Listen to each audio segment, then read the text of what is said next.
دوستو یہ کہانی ہے ایک ایسے بادشاہ کی جس کے پاس دنیا کی ہر نعمت موجود تھی، مگر اس کا دل پھر بھی اللہ کے خوف سے لرزتا رہتا تھا۔ یہ کہانی ہے خلیفہ وقت ہارون الرشید کی۔ ہارون الرشید عباسی خلافت کے عظیم بادشاہ تھے۔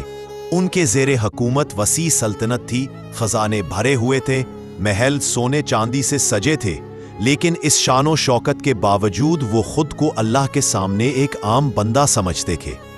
اکثر ایسا ہوتا کہ وہ رات کے اندھیرے میں بھیس بدل کر بغداد کی گلیوں میں نکل جاتے تاکہ اپنی رعایا کے حالات اپنی آنکھوں سے دیکھ سکیں۔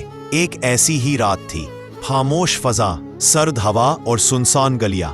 اچانک ایک ٹوٹی پھوٹی جھونپڑی سے دعا کی آواز آئی۔ ہارون الرشید رک گئے اور غور سے سننے لگے۔ بوڑھا شخص اللہ کے حضور عرض کر رہا تھا، اے میرے رب، تو ہی میرا سہارا ہے، تو ہی میرا رازق ہے۔ اگر زمین کے بادشاہ بھی ظلم کرے تو مجھے پرواہ نہیں، کیونکہ میرا رب عادل ہے۔ یہ الفاظ ہارون الرشید کے دل میں اتر گئے۔ وہ جھونپڑی کے اندر داخل ہوئے اور نرمی سے پوچھا، اے بزرگ، کیا تم اپنے خلیفہ سے خوش ہو؟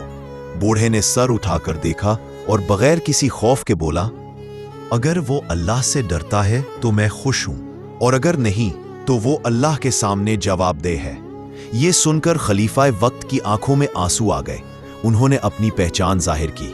بوڑھا گھبرا گیا، لیکن ہارون الرشید نے فرمایا، ڈرو نہیں، مجھے نصیحت کرو۔ بوڑھے نے کہا، اے خلیفہ، یاد رکھو، قبر میں نہ تخت جائے گا نہ تاج، وہاں صرف اعمال جائیں گے۔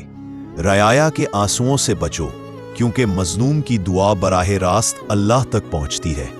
یہ سن کر ہارون الرشید پھوٹ پھوٹ کر رو پڑے۔ اسی وقت انہوں نے اللہ کے حضور توبہ کی اور عہد کیا کہ وہ پہلے سے بڑھ کر عدل و انصاف کریں گے۔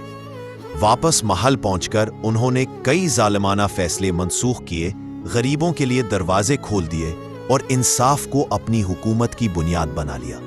دوستو، یہ واقعہ ہمیں سکھاتا ہے کہ اصل بادشاہت تخت و تاج میں نہیں، بلکہ اللہ کے خوف میں ہے۔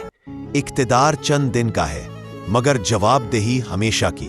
اللہ ہمیں بھی ایسا دل عطا فرمائے جو نصیحت قبول کرے اور حق پر جھک جائے۔ آمین۔